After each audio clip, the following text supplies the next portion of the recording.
petty is the NBA? Well, on Bill Simmons' podcast, Stephen Curry answered that riddle, and guess what? He loves it. The NBA Twitter is unreal. Like it's a thing. It's a legit thing. Good. It's really It actually is amazing. It's not more frequent where guys just are going at each other. It's so easy to just type a tweet and send it. You know. Well, I would argue it's been very, very consistent.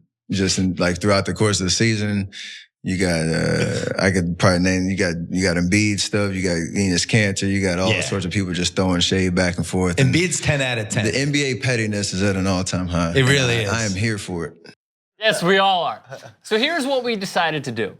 Putting together the best moments where we could also save time for our commentary, here is the best of last season, mainly towards the second half of the season, and NBA pettiness. Take a look. I gotta say a word for you, fam. I think it was petty. LAPD was called. See these two, man. How personally do you take that matchup? Drew Bledsoe. Who? Terry Rozier. I don't even know who that is. You're still the worst flopper in the NBA.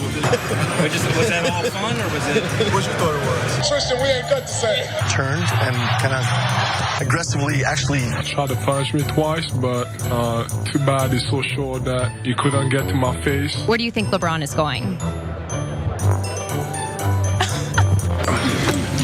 If that's the only argument he has, in pretty good shape. It alleges no fewer than 5 burner accounts used to talk badly about Sixers players and former GM Sam Hinkie and release medical information about the players. Colangelo's admitted to using one of them.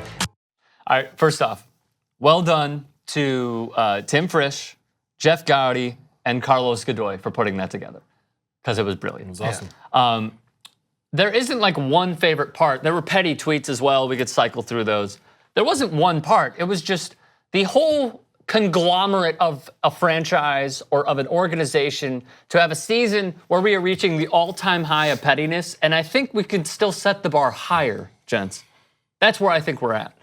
Like, this is the modern day NBA and the social media This was era. great because I think it was pointed out that there's not as many, this is awesome. Yeah, it's really great. There's not many confrontations on the court, and some people lament that, but also they say NBA players don't fight, which is an annoying thing when they always talk about they don't want them to fight, but then they do fight. First game of the season, right? Or first week of the season, Lonzo Ball was even like, yeah, nobody's gonna fight. Why would I step in there? And then everybody gets mad at him for it. Anyway, so it's fun, and it's a good way for them to, I guess, let off their emotions. We want to see and hear what the players are saying and doing. We don't get to see that as much in football at all.